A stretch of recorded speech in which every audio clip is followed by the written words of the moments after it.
Now in this class, let us see beta function, the definition of beta function and the relationship between the beta and the gamma function. So first of all, let us see about the definition of beta function. The beta function is defined as beta of m comma n is equal to integral 0 to 1 x power m minus 1 into 1 minus x power n minus 1 into dx, where m and n are greater than 0. Now substituting x is equal to 1 minus y in the equation A, we get dx is equal to minus dy.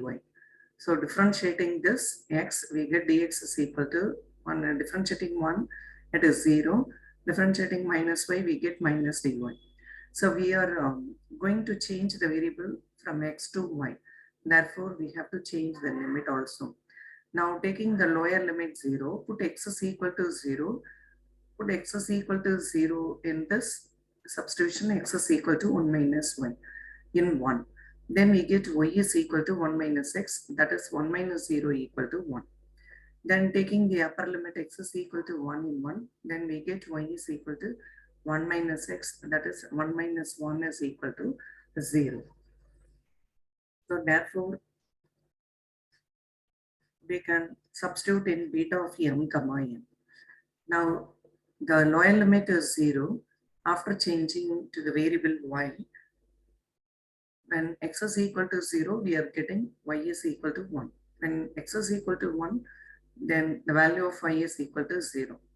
Now put x is equal to 1 minus y. So therefore, actually, I'm going to change the equation A because my substitution is x is equal to 1 minus y. So I have to substitute here. Put x is equal to 1 minus y. So 1 minus y whole power m minus 1. And then x is equal to 1 minus y. X is equal to 1 minus y. So I can find 1 minus x.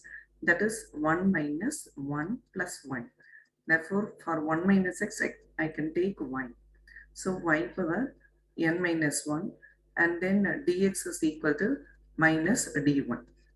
So I can take minus sign outside the integral. Therefore, it will become minus integral 1 to 0. First, I can able to write this y power n minus 1. Then 1 minus y whole power m minus 1 into dy. Now, I can remove this minus sign. So if I want to remove this minus sign, I have to interchange this limit. Therefore, it will become 0 to 1. And then y power n minus 1 into 1 minus y whole power m minus 1 into dy. So this is equal to, now based on the definition of a beta function, I can write this as beta of n comma m. So this I can take it as a b.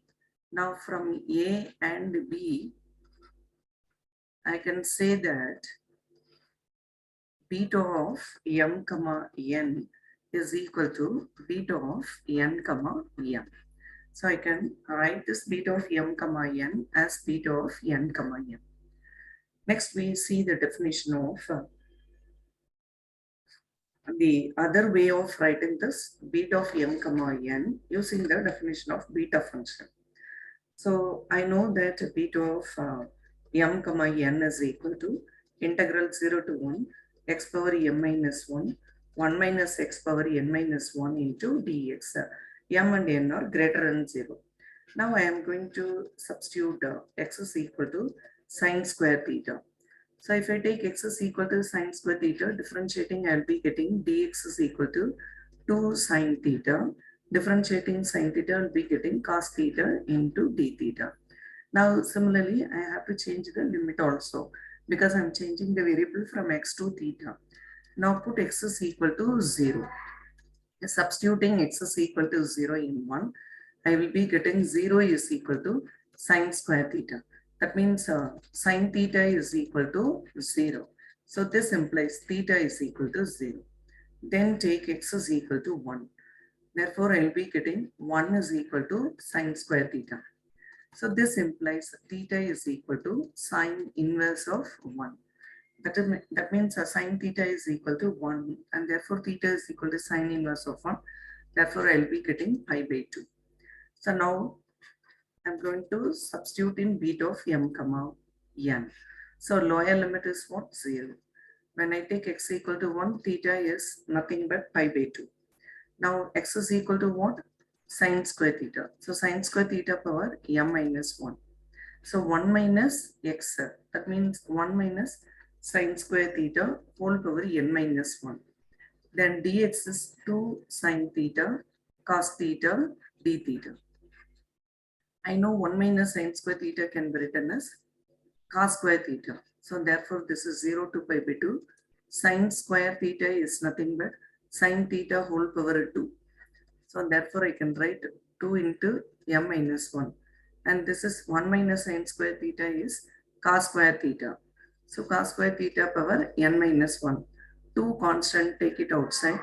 2 into sine theta into cos theta d theta.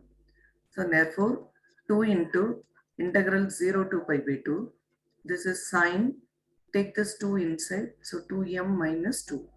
And similarly cos also I can write 2n minus 2 into sine theta cos theta d theta. So therefore I can write this as 2 into integral 0 to pi by 2 sine power 2m minus 2. So sine power 2m minus 2 theta, cos power 2n minus 2 theta, sine theta. Sine theta I can combine here. Therefore base is same. I can add the power theta. Then into cos similarly 2n minus 2 plus 1 theta into d theta. So therefore this is 2 into integral 0 to pi by 2 sine power 2m minus 1 theta cos power 2n minus 1 theta into d theta. So this is another form of writing beta of m comma n, which is another form of beta of m comma n. So next let us see about the gamma function. The definition of gamma function. The definition of a gamma function is the gamma function is defined as the gamma function is defined as gamma of n is equal to integral 0 to infinity e power minus x power n minus 1 into dx. N is greater than 0. This is the definition of gamma. Now put n is equal to 1. So I can get gamma of 1 is integral 0 to infinity e power minus x. Put n is equal to 1 here. Therefore x power 1 minus 1 into dx. That is x power 0. X power 0 is what? 1. So therefore I will be getting integral 0 to infinity e power minus x dx. Since x power 0 is equal to 1. So I have to integrate this e power minus x. So integral of e power minus x is minus e power minus x. Limit is 0 to infinity. Substitute the upper limiter. I take a minus sign outside. So e power minus infinity, then minus e power 0. E power minus infinity is 0 minus 1. Therefore, it is equal to 1. So therefore, gamma of 1 is equal to 1. The value of gamma of 1 is 1. So next, I can find the reduction formula. Find the reduction formula for gamma of n. So I know the definition of gamma. I know gamma of n is equal to integral 0 to infinity e power minus x power n minus 1 into dx. So I can write a gamma of n plus 1. So replace n by n plus 1. So therefore I will be getting e power minus x power n plus 1 minus 1 into dx. So this is integral 0 to infinity e power minus x into x power n dx. Now I'm going to integrate by using the integral by parts. So integrating by parts.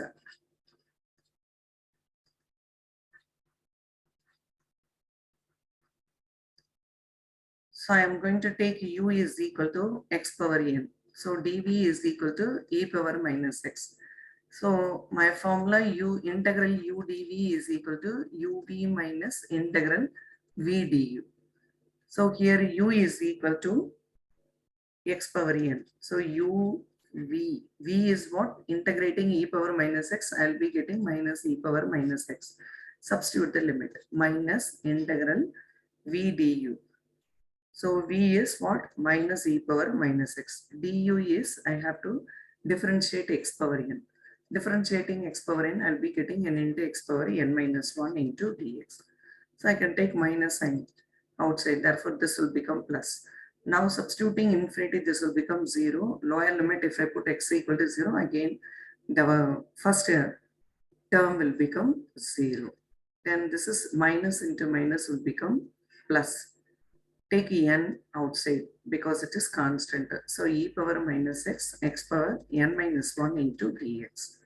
So left hand side is what? Gamma of n plus 1. So this is equal to n into, now this is nothing but the definition of gamma. Definition of gamma is gamma of n. So therefore I can write gamma of n plus 1 is equal to n into gamma of n. Now I can able to find out the value of gamma of n in terms of factorial. Value of gamma of n. I know this formula. Also, I know gamma of 1 is equal to 1. Now here put n is equal to 1 in equation 1. Therefore, I'll be getting gamma of 2. So gamma of 2 is equal to 1 into gamma of 1. Gamma of 1 value is 1. Therefore, gamma of 2 is equal to 1. So 1 can be written as 1 factorial. Now put n is equal to 2 in 1. So therefore, I'll be getting gamma of 3. So 2 into gamma of 2. I know 2 into gamma 2 value is 1 factorial. So 1 into 2 will become 2 factorial. Now put n is equal to 3 in 2. Therefore, I'll be getting gamma of 4. Gamma of 4 is 3 into gamma 3. So that means 3 into gamma 3 value is 2 factorial. So therefore, it will become 3 factorial. So in general, we can write. So what do you understand from this? Left hand side is gamma of n plus 1. So right hand side, I am getting n factorial. Because when I put n is equal to 1, I am getting 1 factorial. N is equal to 2, 2 factorial. N is equal to 3, 3 factorial. So therefore, n plus 1 is equal to n factorial. Hope it's clear for you all. So we'll see the remaining in the next class.